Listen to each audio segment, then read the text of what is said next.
This is going to be the video tutorial for section 1 of the large bifold wallet. In this section, we are going to complete our exterior assembly. So in front of me, I have all the pieces that you will require for this section. You're going to need your piece of foam. I'm using the self-adhesive peel and stick foam. You're also going to need your exterior pattern piece A and your 2 exterior pattern piece Bs. So let's clear these away and we will begin our sewing. Okay, let's begin to assemble our exterior. So in front of me, I have pattern piece A, which is my center panel, and my 2 pattern piece Bs, which are my side panels. Now, as you remember in the video that I did on the pattern pieces, if your center panel is a one-way directional print, then you may require seaming it. So for example, if you are using a print, for example, like this, where you have a directional one way, so this is a directional and the one way being that the lady is only one position. So basically when you fold this over, and that's the back, she would be upside down. So if you do use a fabric or a vinyl or leather like that, then you may need to slice this piece in half and add a seam allowance. So you'll need to do that prior to cutting this piece out, and then the seam will be at the bottom. Okay, I am not using a directional or a one-way print. I'm just using an overall fabric, a floral fabric. So what I'm going to do first is I'm going to take my side pieces and I'm going to place them right side down on top of my center, and I'm going to clip this long edge, which is our 8 3/4 of an inch edge, like this, on the one piece, so that it looks like this. And then I'm going to clip the other piece to the other side, and we are going to go to the sewing machine and we're going to stitch these pieces together along that clipped edge using a 3/8 of an inch seam allowance. So basically this is what it's going to look like. So we're creating that front section. So we're going to go and we're going to back stitch well up at the top and at the bottom, 3/8 of an inch down, and making sure that we're exactly 3/8 of an inch. And we're going to come back and you're going to open up those seams and we're going to top stitch. So let's head over to the sewing machine.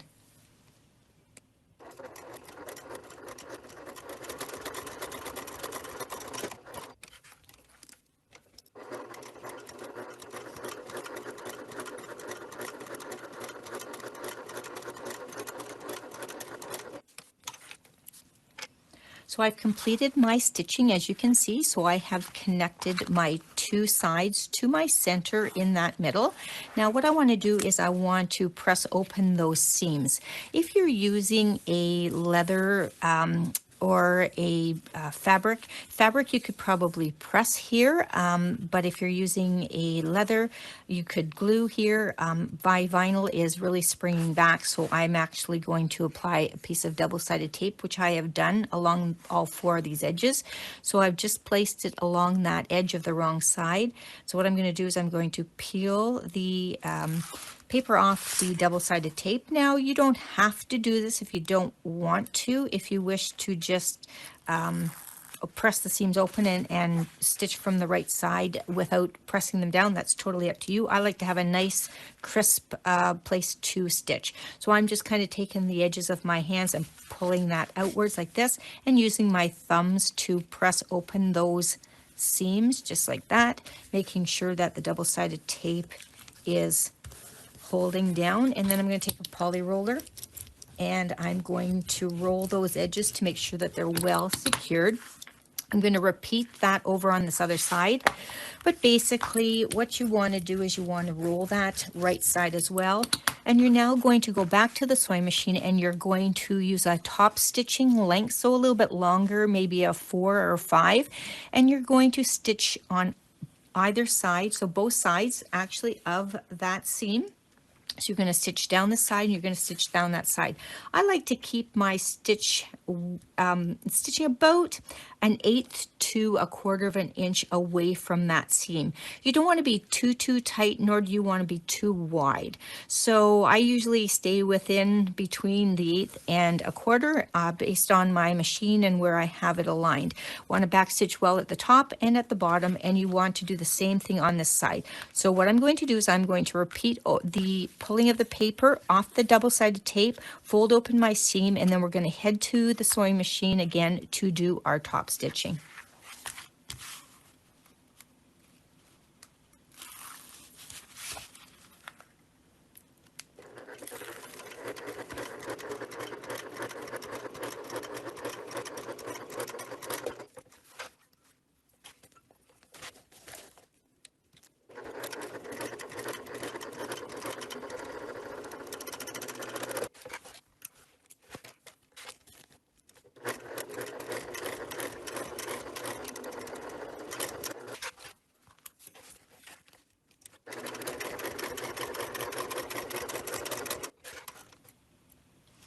Okay, my top stitching is completed. As you can see, it looks great, nice and straight. I've used a number 5 stitch length on my HD9. I've also taken the time to mark a T and a B on the back piece of that center. So in other words, I want to identify top and bottom. And the reason is that I want this design to be on the front of my wallet. So basically that will tell me that that is the top. So what we need to do is we need to take a little bit off this end. As you can see, no matter what, how good your stitching is, you can still have a little bit off in your area. So what we need to do is square this piece up so it's nice and straight. So we're going to turn it so that it's sideways, that the seams are running vertically. And what we need to do is we need to trim the top and the bottom edge down from 8 3/4 to 8 1/2 inches. I'm using a 12-inch squaring ruler that I have. I'm a quilter, so I have got this ruler, and I'm going to align this line right here with a seam so that I can keep everything nice and straight. Now I need it to be 8 1/2 inches in length, and again it was 8 3/4. So what I'm going to do is I'm going to try to center that 8 1/2. So my 8 1/2 mark is right here, as you can see, 0 to 8 1/2. So I want to make sure that I'm taking equal amounts off of both ends, not all off one end, because both ends tend to be a little ragged. So I want to check that that is straight along that seam, and then I'm going to make sure that this is straight along that seam before I do the trimming. So everything else is all set in place. I'm going to put a lot of pressure on my ruler, and I'm just going to get rid of that excess off of that one end. Before I move my ruler, I want to make sure that I've gone through all these layers just like that. And I'm going to lift the ruler, turn this piece over, and then I can align that 8 1/2 inch edge with this edge right over here. Let's see, I'll bring that down a little bit more so that you can see. And then I'm going to trim off the rest here. I'm also going to make sure everything is squared up and straight. So put a lot of pressure on the ruler and go through that edge just like that. Before you move your ruler, make sure you've gotten all the way through if your blade doesn't happen to be sharp. There we go. And I have trimmed off that excess just like that. So this is what the piece looks like. You will have a nice straight edge here and a nice straight edge there. You're now going to flip this piece so that it is right side down. And you can see my T is still showing and my B is still showing. If you happen to have cut that off a little bit, then you may want to just kind of bring that down and write T again further down, or B. Now we need to draw a few lines on the back of this piece so that it gives you lines to place your lining and your foam. So the first thing you want to do is you want to find center. So the way I find center, because if I marked center and my stitching was off, then my center would be off. So I am aligning that seam with that seam, not this edge with this edge, but the seam with the seam, just like that. And I'm going to press here, and I'm going to use my pen or pencil, whichever you want, and I'm going to mark my center. You can see me getting a good mark on there. So there's that center there.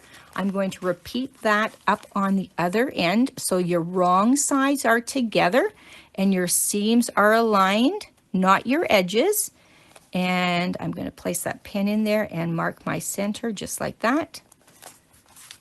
So you should have a center on both ends. And again, this is my top and this is my bottom. But because I have drawn center on my B, I'm just going to move that B over a little bit. So now we're going to need to draw 4 lines. 1 line across the top, 1 line across the bottom, and 1 line down this side and this side. These lines will be drawn on the wrong side of your exterior. Now, if you're using cotton, you may want to use a pencil so that the ink does not transfer. I am using the vinyl, so I'm not worried about the ink transferring. So what I'm going to do is I'm going to kind of turn this piece again so it's easier for me to make my line. Your first line is going to come in from that top or bottom edge, and that line is going to be 3/8 of an inch. So once you get that all set up and in place, you want to draw a line. Bear with me here while I find the right one, and I'm going to draw a line right across the top of the wrong side, just like that, at 3/8 of an inch.